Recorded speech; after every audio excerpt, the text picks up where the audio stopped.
Assalamualaikum, Yoshmina. Apa khabar semua? Harapnya semua dalam keadaan yang baik, sentiasa dimurahkan rezeki dan diberikan kejayaan di dunia dan di akhirat. Okey, hari ni kita nak borak pasal apakah yang berlaku dalam manga One Piece chapter 1055. Yang mana untuk dalam chapter yang lepas memang banyak gila benda yang dah pun berlaku. Antaranya kita dapat tengok telah berlangsungnya pertarungan di antara Samurai Yamato dan juga Momonosuke menentang Admiral Green Bull selepas beliau dah semakin hampir untuk sampai ke Flower Capital bertujuan untuk menangkap Luffy. Selain itu, apa yang paling mengejutkan untuk dalam chapter 1054 selepas tanpa disangka Red Hair Pirates sedang berada berhampiran dekat Wano. Dan satu lagi kita dapat info-info yang cukup penting situasi pasal Sabo dan apa yang telah berlaku sewaktu Reverie. Jadi untuk dalam chapter kali ini, adakah kita akan dapat menyaksikan Shanks akan muncul lagi ataupun kita akan dapat tengok situasi pertarungan di antara Samurai menentang Admiral Green Bull? Adakah mereka akan berjaya untuk menghalang Admiral Green Bull daripada sampai ke Flower Capital ataupun sebaliknya?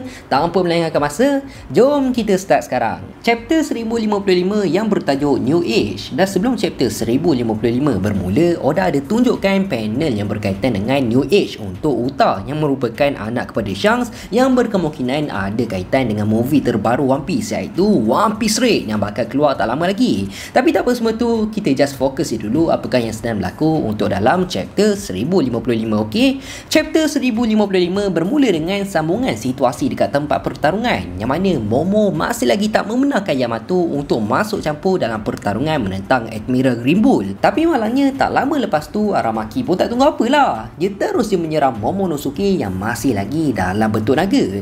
Jadi bila Raizo nampak Momo dah kena serang dengan Aramaki, dia pun apa lagi kan? Dia pun terus cuba untuk menyerang Aramaki menggunakan serangan Ninpo Scroll Jutsu Fire Release, yang mana Raizo telah pun mengeluarkan serangan api untuk menyerang Aramaki. Pada awalnya kita ingatkan mestilah api mampu untuk membakar pokok kan? Tapi rupanya yang sebaliknya. Serangan yang telah dilakukan oleh Raizo yang bakar pokok tu tak ada efek langsung pun terhadap Aramaki. Malah Aramaki terus membuat serangan balas dengan dia telah menyerang Raizo menggunakan akar beliau. Dan apa yang paling mengejutkan, Aramaki terus menyedut air ataupun protein yang ada dalam badan Raizo. Sama je macam apa yang kita dapat tengok sebelum ni sewaktu Aramaki menyerang Beast Pirate. Jadi lepas dari itu pun Aramaki mengganas lagi dengan dia terus membelit Kawamatsu, Denjiro dan juga Nekomamushi. So sekarang ni babak beralih pula situasi dekat bahagian basement istana, yang mana sekarang ni Law pun turut berada dekat sana juga bersama dengan Nico Robin dan Sukiyaki. Lalu Sukiyaki pun terus dibawa Law dan juga Robin pergi masuk lagi bawah tanah untuk dia tunjukkan dekat mana sebenarnya terletaknya road poneglyph yang ada dekat Wano. So bila diorang turunlah, tak ada escalator tau, diorang turun tangga je, diorang turun makin dalam lagi. Sukiyaki pun adalah cakap dekat orang yang dia tak pernah pun sesekali ceritakan pasal keberadaan poneglyph dekat Orochi dan juga Kaido.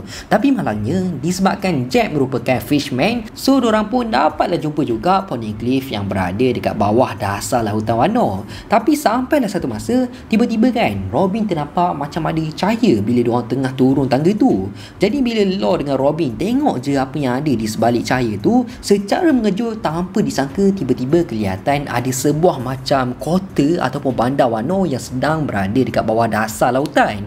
Jadi diorang pun macam tertanyalah, macam mana ada bandar dekat bawah dasar lautan ni? Apa maksud semua ni? Lalu Sukiyaki pun ceritakanlah pasal sejarah negara Wano yang sebenar dekat diorang, yang mana bandar yang berada dekat dasar lautan tu sebenarnya merupakan negara Wano yang lama, lebih kurang dalam 800 tahun yang lepas. So kalau ikutkan, negara Wano ni sebenarnya terletak jauh dekat paras laut tau. Memang totally betul-betul jauh nak dibandingkan dengan Wano yang sekarang ni, yang jauh lebih tinggi dari paras dasar laut. So benda ni terjadi selepas dia pembinaan seakan dinding dekat area negara Wano yang telah menyebabkan tak ada tempat untuk air hujan dilepaskan. So disebabkan air hujan dah terlalu tinggi sampai ke paras maksimum dinding tu, itulah punca kenapa negara Wano yang lama telah pun tenggelam dan mereka telah membina sebuah negara Wano yang baru jauh lebih tinggi dari paras laut dan melebihi paras air hujan yang telah menenggelamkan negara Wano yang lama. Jadi sampailah satu masa selepas dah jauh diorang berjalan turun ke bawah dasar lautan, akhirnya diorang pun sampailah dekat mana terletaknya Rod Poneglyph. Dan secara official, akhirnya Straw Hat Pirates sekarang ni dah pun berjaya untuk mengumpul 3 Rod Poneglyph. Dan hanya tinggal satu je lagi Rod Poneglyph yang diorang perlukan untuk menuju ke pulau yang terakhir. So bila diorang dah sampai dekat Poneglyph, Sukiyaki pun ceritakanlah pasal Pluton dekat diorang. Secara jujur kan, Sukiyaki sendiri pun tak pernah lagi melihat macam mana bentuk senjata Pluton tu. Tapi dengan cara menghancurkan wall dan membuka negara Wano akan melepaskan senjata tersebut. Tapi kalau diorang buat macam tu, diorang pasti akan kehilangan salah satu tembok pertahanan terbesar yang diorang ada untuk negara Wano. Tapi Sukiyaki pun dia tak boleh lah nak cakap lebih-lebih kan, sebab dia sendiri pun tak tahu apa yang Oden dah tahu sewaktu pengembaraan beliau keluar ke lautan. So dah settle pasal Sukiyaki, Lord dengan Robin, kita berbalik semula situasi dekat tempat pertarungan, yang mana kelihatan Aramaki ada cakap kalaulah Kaido masih lagi ada dekat Wano, dia memang confirm tak akan jejak kaki langsung dekat Wano. Dia tahu kehidupan di bawah jajahan Kaido memang merupakan satu penyiksaan yang cukup besar untuk penduduk Wano. Tapi disebabkan ada Kaido dekat Wano jugalah yang membuatkan negara Wano tak diserang oleh sesiapa.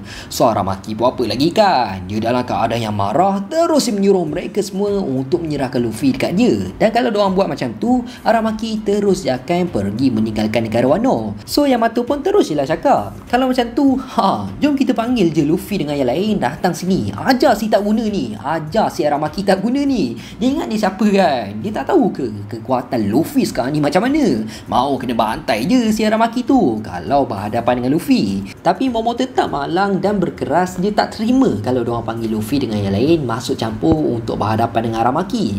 Kalau boleh kan, dia tak nak pun Yamato turut masuk campur dalam hal tersebut, disebabkan kalau boleh Momo tak nak lagi berharap penuh terhadap mereka semua. Sebabnya Momo tahu diorang bukannya stay dekat negara Wano untuk selamanya. Lambat laun mesti Luffy dengan yang lain akan pergi meninggalkan negara Wano untuk meneruskan journey mereka sebagai sebuah kumpulan lanun. Jadi Momo dah tak nak susahkan sesiapa lagi berkaitan pasal negara Wano. Kalaulah diorang masih lagi mengharapkan orang lain untuk selamatkan negara Wano, habis tu macam mana dia nak buktikan dekat diorang semua yang negara Wano akan selamat di bawah pimpinan diorang? So Momo pun push lah diri dia untuk buktikan dekat diorang semua yang dia dah tak nak susahkan sesiapa lagi. Dia dah tak nak bergantung harap dekat orang lain je untuk menyelamatkan negara Wano. Jadi Momo pun usahalah untuk dikeluarkan serangan Blast Brave untuk menyerang Aramaki. Dan akhirnya tanpa diduga, secara mengejut Momo telah berjaya untuk melepaskan serangan Blast Brave dari mulut beliau untuk menyerang Aramaki. Tapi walaupun Momo dah berjaya untuk melancarkan serangan Blast Brave hasil usaha dia sendiri, tapi Momo masih lagi tak mampu untuk mengawal serangan tersebut tepat ke sasaran yang dia target. So serangan yang dibuat tu memang meliak gila lah waktu nak serang Aramaki tu.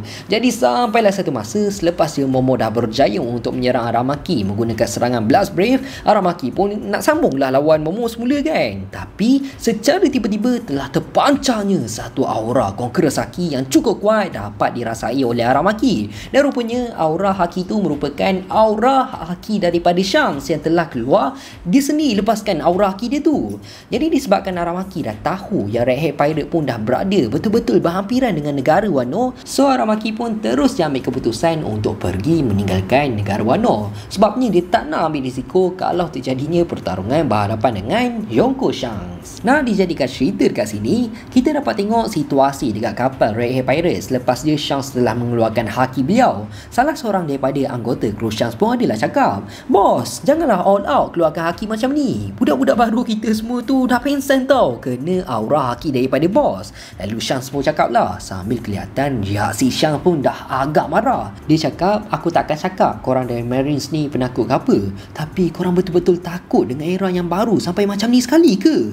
Di hujung chapter kita dapat tengok rupanya Luffy, Zoro, Sanji dengan Jinbe diorang tahu je yang samurai sedang berhadapan dengan salah seorang admiral. Cumanya diorang santai je, diorang tengok dari jauh apa yang sedang berlaku. Dan diorang puji juga akan tindakan Momo yang berani gila. Memang tak habis spring lah dengan keberanian Momo sekarang ni. Dalam masa yang sama rupanya diorang berempat pun dapat rasakan juga aura haki yang cukup kuat daripada Shanks. Dan kelihatan kapal Red Hat Pirate pun dah mula meninggalkan perairan perairan negara warna.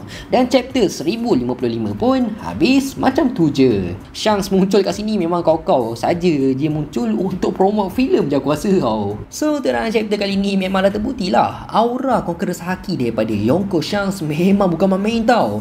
Walaupun karakter dia ni jarang gila muncul dalam storyline manga, tapi bila dia dah muncul je dalam manga memang membuatkan meremak satu badan. Memang tak boleh duduk diam. Walaupun Shanks hanya muncul sekejap je, aku memang tak dapat nak bayang macam manalah kekuatan sebenar untuk Yonko Shanks. Aku percaya sangat kekuatan haki dia ni memang cukup menakutkan nak dibandingkan dengan Yonko yang lain. Tapi apa pun macam biasalah, kita tunggu je lah apa pula yang bakal berlaku dalam chapter akan datang. Jadi aku rasa sampai sini je lah kot video kita untuk kali ni. Aku harap korang semua enjoy dan penyampaian aku jelas. Teruskan support Faiz di studio untuk mendapatkan 250,000 subscribers dalam tahun ni. Aku nak minta maaf sangat kalau aku ada buat salah, tersilap cakap, terkasar bahasa. Aku nak minta maaf sangat. Aku hanya manusia biasa, tak lari daripada kesilapan. InsyaAllah kita jumpa dalam next video. Assalamualaikum, bye bye.